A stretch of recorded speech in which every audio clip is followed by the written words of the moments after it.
दोनों में भर दिया था इन।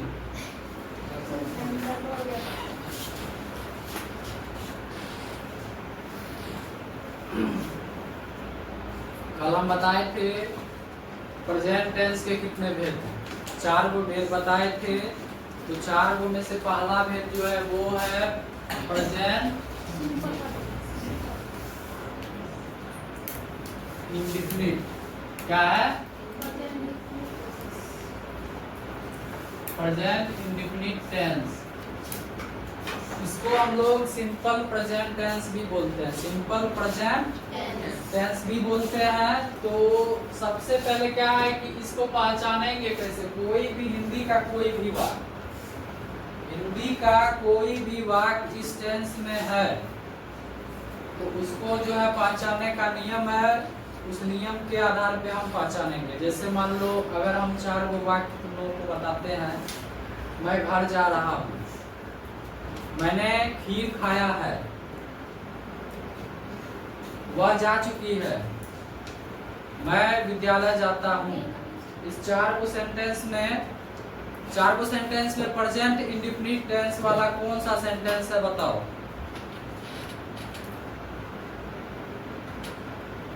अभी किसी को आइडिया नहीं है, लेकिन जब इसके नियम को जान जाओगे तो उसके बाद तुम लोग पता लगा सकते हो। ठीक है, तो जो पहचाने का नियम है उसको क्या बोलते हैं? Identify rule. क्या बोलते हैं? आइडेंटिफाई रूल मतलब पहचानने के नियम। हम यहाँ पे आइडेंटिफाई रूल लिखेंगे, तुम लोग उसको पहचानने का नियम समझ लेना, है ना? तो इसका जो है आइडेंटिफाई रूल क्या होता है?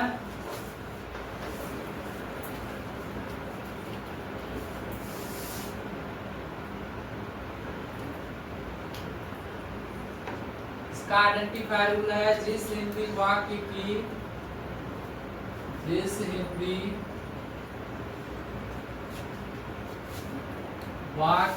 क्रिया के अंत में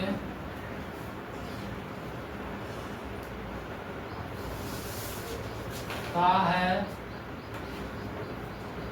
की है, के है, के हो,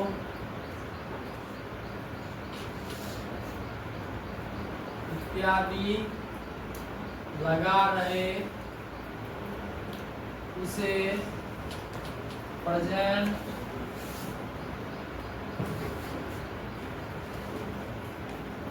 इंडेफिनिट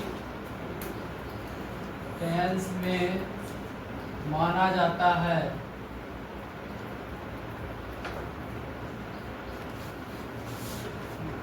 जैसे मैं घर जाता हूँ, तुम पढ़ते हो, इत्यादि।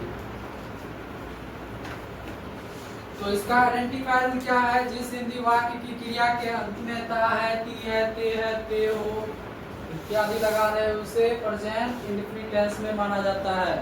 जैसे मैं घर जाता हूँ, तुम किताब पढ़ते हो, राम विद्यालय जाता है, मोहन नहाता है, सोहन खाता है।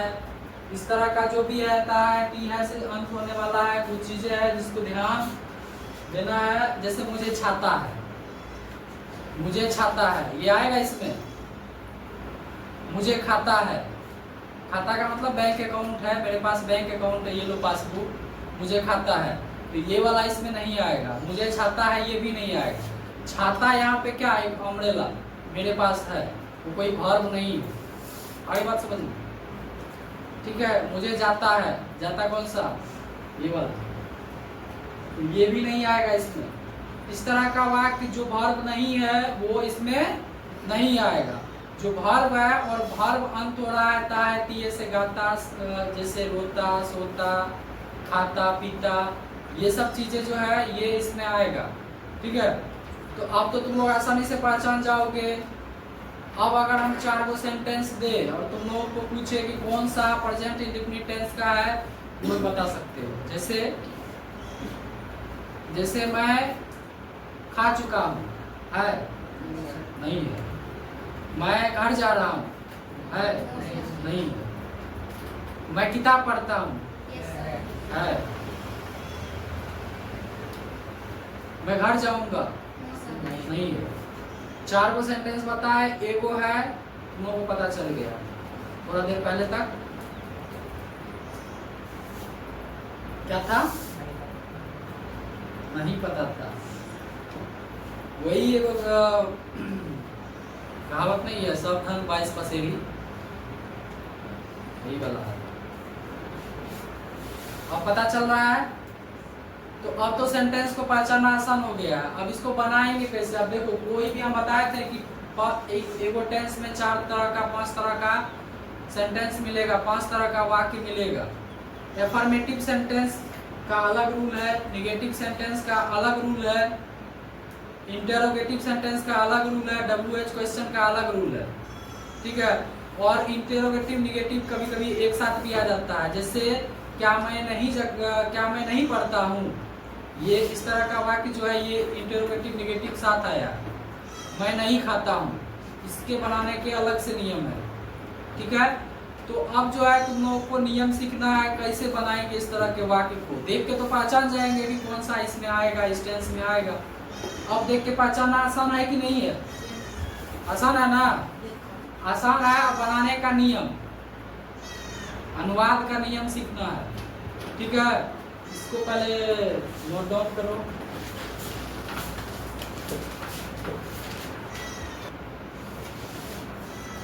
अब है अनुवाद का नियम। कौन चीज का नियम?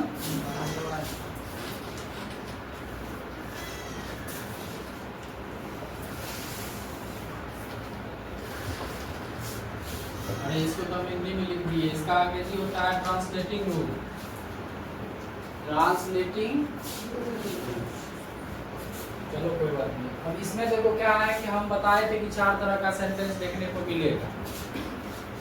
एक सेंटेंस में ये कोई काम हो रहा है, जैसे मैं खाता हूँ तो ये काम हो रहा है। सेंटेंस में काम का मतलब होता है क्या? वर्ब, क्रिया। खाना भी एक काम है, सोना नहाना ये सब भी एक काम है। डेली लाइफ अलग चीज है। डेली लाइफ में खाना भी कोई काम समझता है, लेकिन यहाँ पे जब पढ़ोगे तो यहाँ पे वर्ब जो है वो जितना भी वर्ब है वो सब क्या है? एक काम। तो देखो, अफर्मेटिव सेंटेंस का मतलब होता है कि कोई काम हो रहा है। जैसे मैं खाता हूँ, मैं सोता हूँ, मैं रोता हूँ, ये सारा क्या है? काम हो रहा है। अफर्मेटिव सेंटेंस का स्पेलिंग बोलो कोई।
यहाँ देखो, पहला नियम जो है अफर्मेटिव सेंटेंस के लिए, यदि सब्जेक्ट थर्ड पर्सन का सिंगुलर नंबर हो तो, थर्ड पर्सन का सिंगुलर नंबर हो तो पहले हम सब्जेक्ट को लिखेंगे, उसके बाद वर्ब का पहला रूप लिख के उसमें एस या एस लगाएंगे। वर्ब के पहले रूप में एस या एस लगाएंगे, या इसको वर्ब का 5वां रूप भी बोलते हैं, ठीक है। Plus object plus complement. Complement का मतलब ऑब्जेक्ट के बाद जो बच गया वो सब कॉम्प्लीमेंट हो गया, ठीक है। इस नियम को लिखो, हम इसको समझाते हैं। झूल में नहीं छूट गया, ठीक है। तो इसको नोट डाउन करो।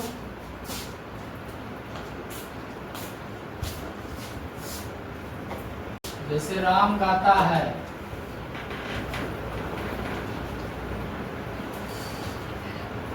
मदन क्रिकेट खेलता है।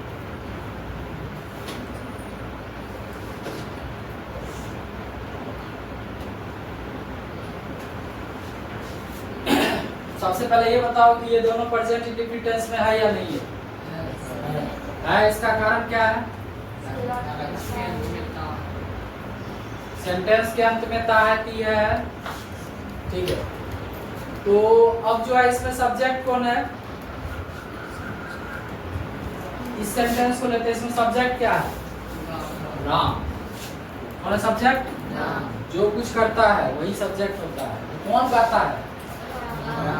तो इसीलिए राम क्या है? सब्जेक्ट है। इसमें वर्ब क्या है? गाना, गाना। तो इसमें ऑब्जेक्ट नहीं है, एगो सब्जेक्ट है। और पहले क्या लिखते हैं?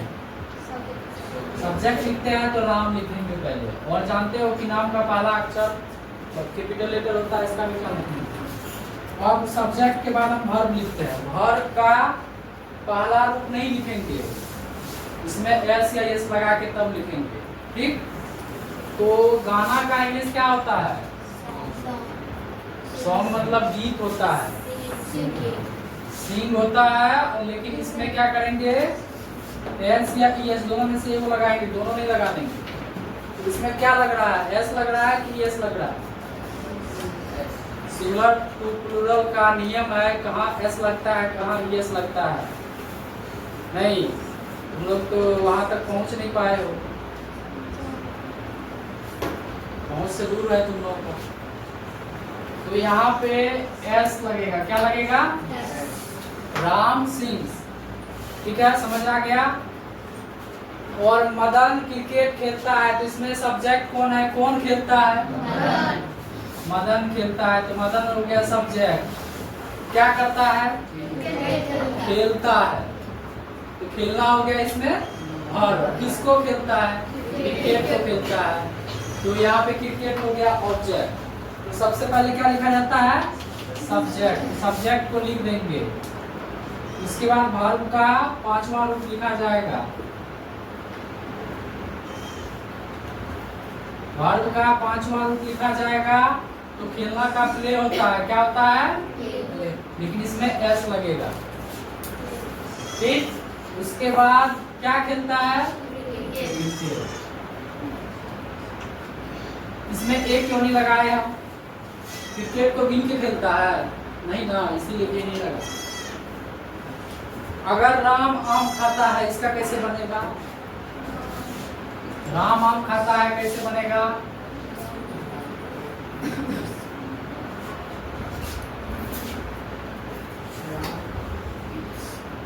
राम खाना का ईट होता है, लेकिन ईट में एस लगा देंगे। Ram Yeats mango. अब मैंगो को गिन सकता है, इसीलिए राम ईट्स अ मैंगो, ठीक है। तो इस तरीके से जो भी आएगा बन जाना चाहिए, बन जाएगा। मैं क्रिकेट खेलता हूँ, मैं क्रिकेट नहीं, मैं किताब पढ़ता हूँ।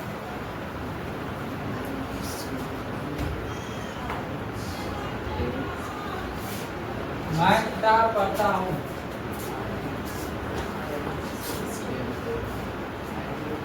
कैसे? पहले सब्जेक्ट माई नहीं आई, इसके बाद एम, आई एम, चट्टा सब हाँ बोल रहा है। इसमें लगा था क्या? एम इज आर, तो वहां कैसे लगेगा? लेकिन इस रूल से नहीं बनेगा। ये किसके लिए है? थर्ड पर्सन के सिंगुलर नंबर के लिए।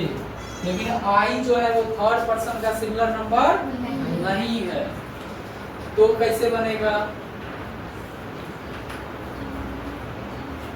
आई के बाद क्या होगा? कैसे बनेगा पहले जान लो तब बनाना, ठीक है। और तुम लोग जो है बहुत इसमें से अभी तक पर्सन चार्ट को नहीं समझे हो, कौन थर्ड पर्सन का सिंगुलर नंबर है, कौन फर्स्ट पर्सन का सिंगुलर नंबर है, और कौन सेकंड पर्सन का सिंगुलर नंबर है, और कौन प्लूरल नंबर है। सही से पता है या नहीं? किसको पता है ये बताओ, हाथ उठाओ। नहीं पता है किसी को भी? बरसात चाक वाले देखो।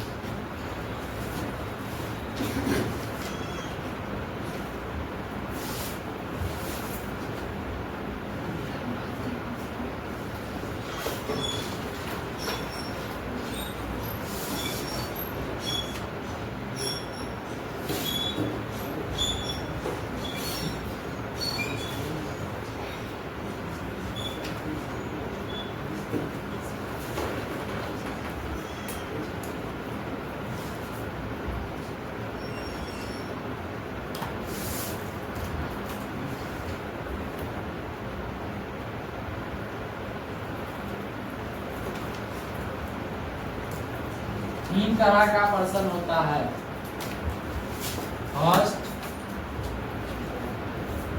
सेकंड और थर्ड। कितने पर्सन होते हैं? तीन। ये पर्सन क्या है?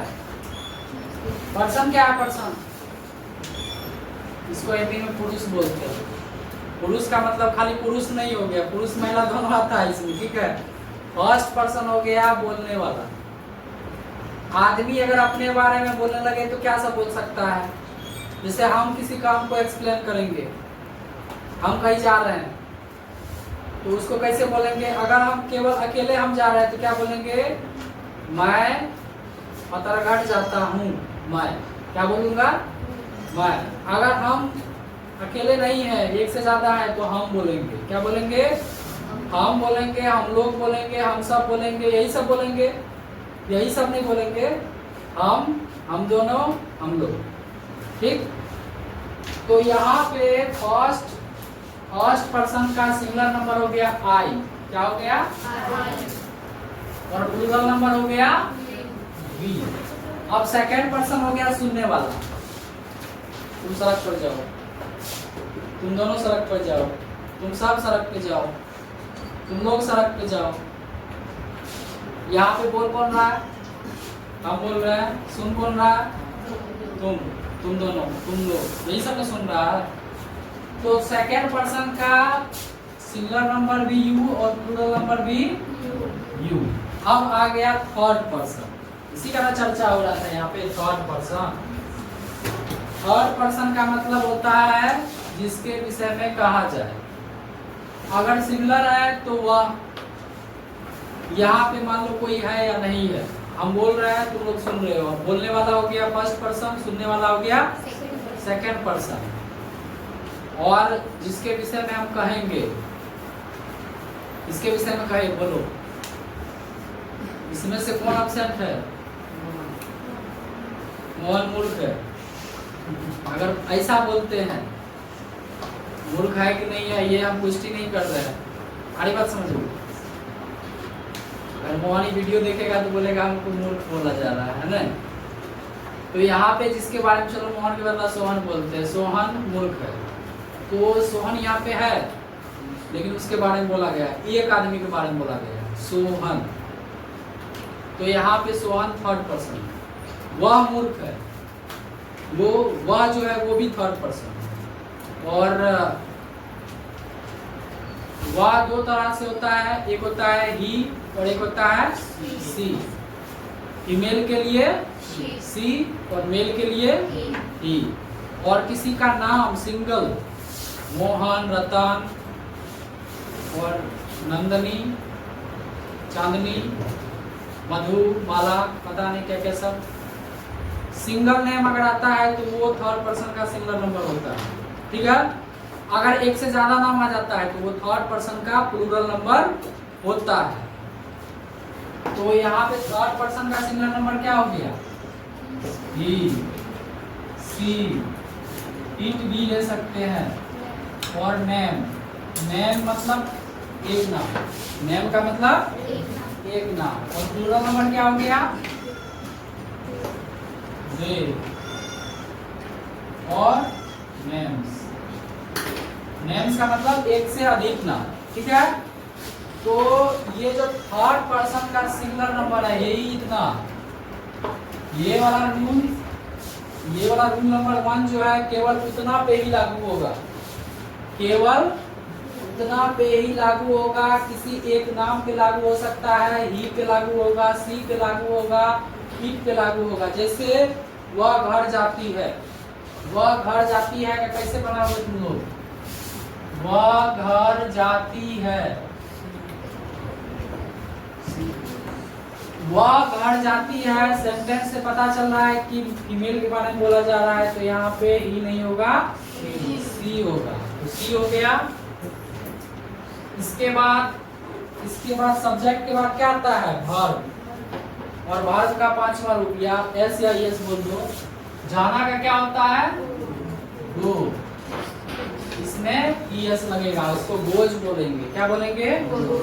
और जाती है, किसी की ओर जाते हैं, घर की ओर जाते हैं, विद्यालय की ओर जाते हैं, बाजार की ओर जाते हैं, की ओर जाते हैं, तो उसमें टू लगता है। क्या लगता है? टू। तो सी गोज टू होम। सीमा घर जाती है, सीमा गोज टू होम। राधा बाजार जाती है, राधा गोज टू मार्केट। ये छोटू विद्यालय जाता है, छोटू गोज टू स्कूल। रवि पढ़ता है, रवि रीड्स। रवि किताब पढ़ता है, रवि रीड्स अ बुक। काहे की किताब एक बार में एक ही किताब पढ़ता होगा, सब किताब एक साथ तो नहीं पढ़ सकता होगा। आम खाता है तो एक बार में एक ही आम खाएगा, 5 आम को तो नहीं खाया जाएगा। तो जिसको गिनते हैं, जो काउंटेबल है, उसके आगे में ए लगाना है। अब रवि चाय पीता है, तो इसमें ये नहीं लगेगा, एगो चाय पिएगा नहीं ना, काउंटेबल नहीं ना है। तो Ravi take tea, tax tea, tax tea. यहाँ पे ड्रिंक का नहीं होगा। चाय को हम एक बार में नहीं पी सकते, पानी लेते हैं एक गिलास में, एक ही बार में दे देते हैं। चाय को ऐसे कोई पीता है, इसलिए यहाँ टैग लगा है। अरे बात समझिए, पानी पीते हैं तो ड्रिंक होगा, और कुछ पीते हैं तो उसमें भी ड्रिंक होगा, लेकिन चाय पीने में ड्रिंक नहीं होगा, ठीक। अब सूरज क्रिकेट खेलता है, सूरज प्लेज, प्ले में एस लगाओगे, प्लेज क्रिकेट। सूरज प्लेज क्रिकेट। अगर आज हम दोनों रूल लिखा देते हैं तो तुम लोग कंफ्यूज हो जाओगे, किसमें एस लगा है, किसमें एस नहीं लगा है। इसीलिए आज इतना इसमें है, ठीक है। अब हम सेंटेंस देते हैं घर से बनाने के लिए, तुम लोग बना के ले आओगे। तो आज यहीं पे आज के क्लास को ड्रॉप कर देते हैं, और तुम लोगों को 20 गो सेंटेंस हम देते हैं घर से बना के लाने के लिए, ठीक। प्रेजेंट इंडेफिनिट टेंस थोड़ा बाकी, जैसे इम्परफेक्ट टेंस है उससे थोड़ा सा डिफिकल्ट है। बाकी सबसे डिफिकल्ट है, कि सामने वाले में क्या है, इज एम आर और वर्ब में आईएनजी लगा दिए, एक ही रूल है। लेकिन इसमें एफर्मेटिव का 2 रूल है, आगे पढ़ोगे तो इसका भी 2 रूल है, सब में 2 रूल होगा। इसीलिए आज इसको यहीं फिनिश करते हैं, तुम लोग महान हो इसीलिए।